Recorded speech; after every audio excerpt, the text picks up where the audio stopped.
that time again.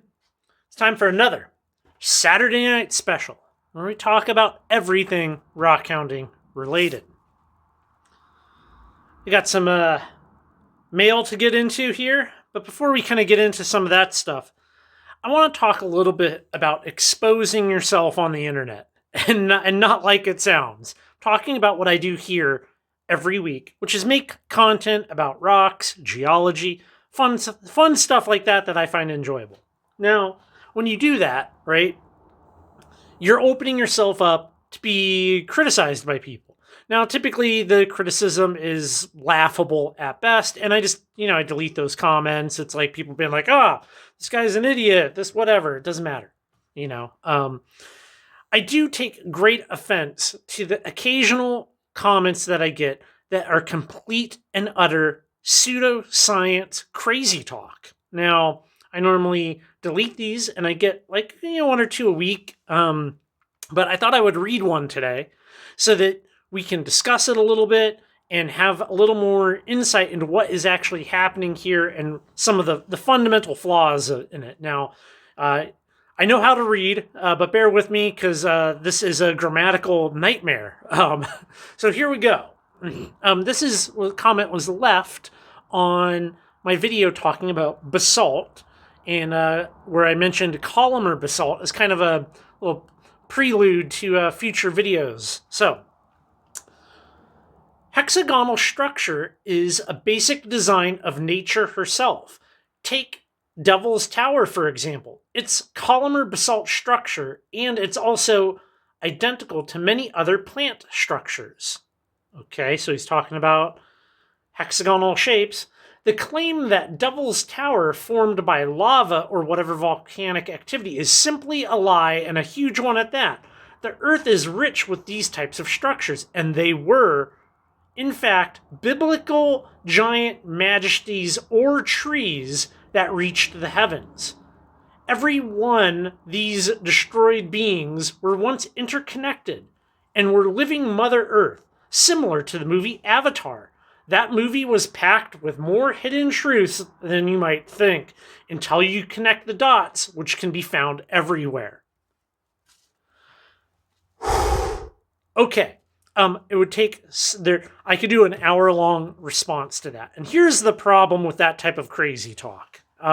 These people have existed forever, and the thing is, you're looking for meaning in things that don't have meaning.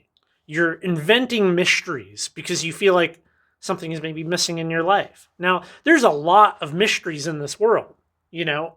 Geological mysteries like the locally, we have crinkle-cut columnar basalt. Okay, all of geology has not been able to figure out how this was formed. Or how about let's talk about the changes that happen to tectonic plates deep within the Earth. Nobody fully grasps that.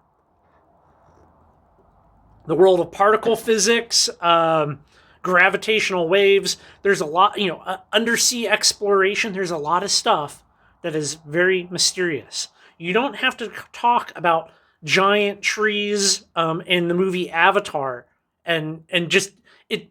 Okay, we're sending this off the rails a little bit here. This reminds me of somebody. Okay, years and years ago, I used to hop freight trains and I used to hitchhike. We've talked about that here on the channel some. So for some of you, that's news, I'm sure.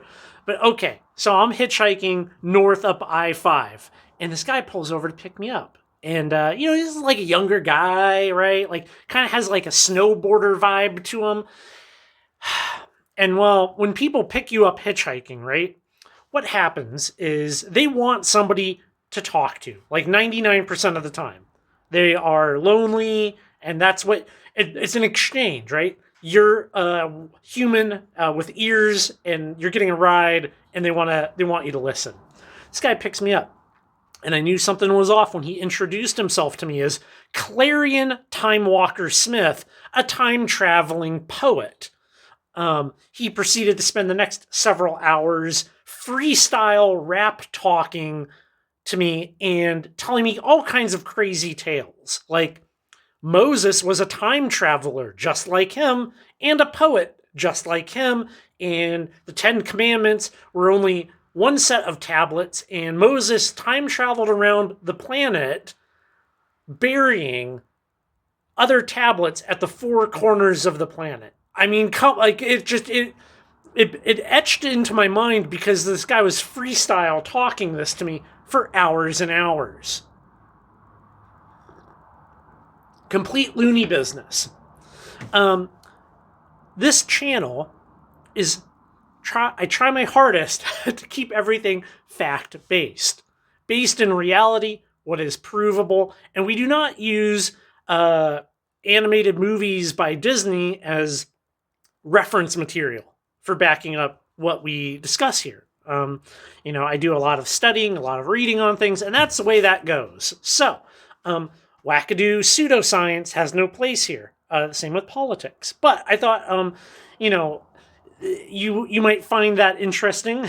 That was a very, I take offense to it, right? I take offense to those comments because it disregards things and disregards all of the hard work and all of the studying and all of the research that people do. And they're just like, nope, all mesas, those are just giant tree stumps. Saying otherwise, you're an idiot. And it's such a flawed line of thinking to go down. So, wow, 6 minutes in, and we're no rocks are even here on the table. We got some mail. Okay, we have some obsidian here. Some beautiful obsidian. Now, this obsidian came from Davis Creek, thanks to Jodie.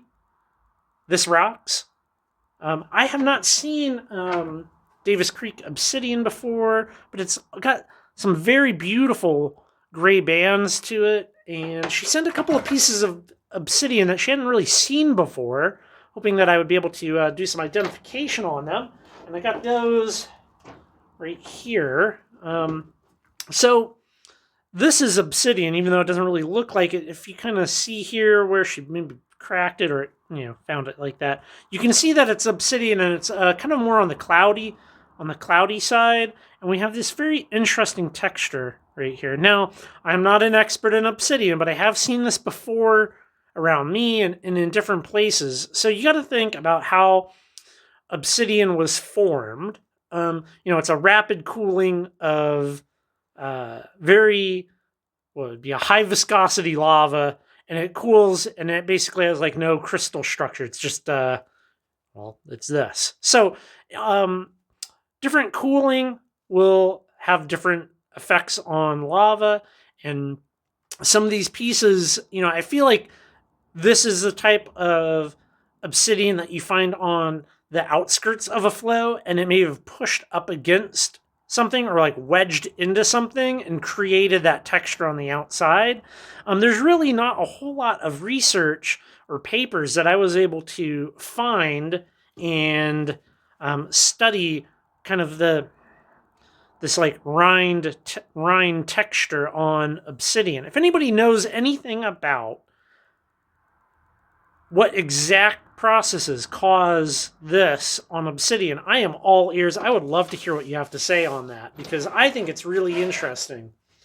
Well, what else we got? We got to talk about some opal here. All right. So, we go to a lot of different places. We just like cruise around, check places out, and I often find out here these kind of scraggly pieces of opal. Now, where this was found, let's see, how does this fit together here? It fits together like that. Okay, so where this was found, there was nothing else around. So we have really two competing stories out here. We have the basaltic lava floods, which covered all of Washington for the most part. I mean, a large portion of eastern and central Washington. And then that was about 16 million years ago or so. We're playing it fast and loose here with the dates. At some point, this formed, and then when the Missoula floods came through during the last ice age, it scattered this stuff everywhere. So there's not really any good deposits of it. I mean, you can kind of find it places, but for the most part, you find this stuff just kind of scattered about through flood tracks, which is, I think it's kind of cool, especially these bigger pieces. And, it's not something you can work in a lapidary sense, but it's still kind of cool to see and kind of see these, well, these remnants, this mysterious opal that has no real deposit. I think what happened is the deposit is long gone. It's been long scattered by the floods, and that's that. So you get this stuff that's just kind of like weird, funky, crusty, orange, green, white, yellow opal. I mean, I still kind of think it's kind of neat, but I would love to find a giant piece someday or like an actual deposit. Now, we also did some exploring. We do a lot of exploring that never makes it onto video here because, well, it's not that exciting, right? Like, we hit up some road cuts this week. I found, look at that piece of serpentine. So very crystally, very, very green. Out in the sunlight, it shines. So this is definitely a yard rock. I mean, I have lots of serpentine, but that is kind of cool. I am trying to find a location close to Spokane, Washington, that has graptolite fossils like you can find up by the Canadian border. And you usually find them in stuff like this, this slate here. And I found a road cut. Let me see if I can break that off. So I found a road cut with this stuff. And there we go. You can kind of see here, no graptolites, but I'm on to it. I'm tracking these formations down. If you're curious and you live in the area, I'm looking in the area kind of to the northeast of Rice, Washington. And if you live out there in that kind of Hunters, Fruitland area, if you know of any place whatsoever where you can find graptolite fossils, preferably on public lands or in road cuts, please shoot me an email. Currently rockhounding@gmail.com.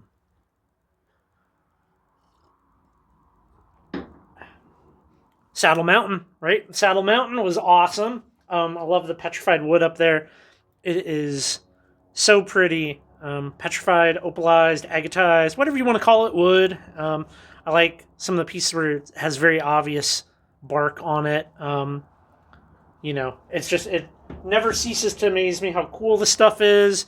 You can find material up there that has this like orange UV reaction to it, which looks awesome. Absolutely awesome. I love it. And, one thing, I haven't had a whole lot of time this week, right? But Sarah found this, which I find to be very fascinating. I haven't spent much time with this. Obviously, it's like a piece of basalt, right? With some type of crystallization happening in it. A lot of people think that you never find anything cool in basalt, and while that's not true, we've clearly shown that here on the channel multiple times. You can find lots of cool stuff in basalt. I mean, it has a relatively high amount of silica in it, and, agates, opal, crystals, zeolites, all these are types of things that you can find in different pieces of basalt. So that's going to have to do some more research on that in the future, which should be rad.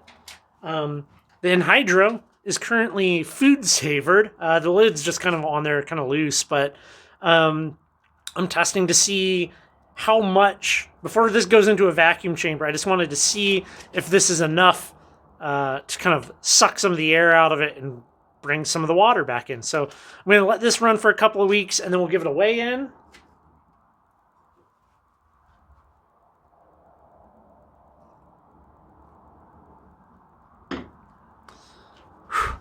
Pushing up on 15 minutes here.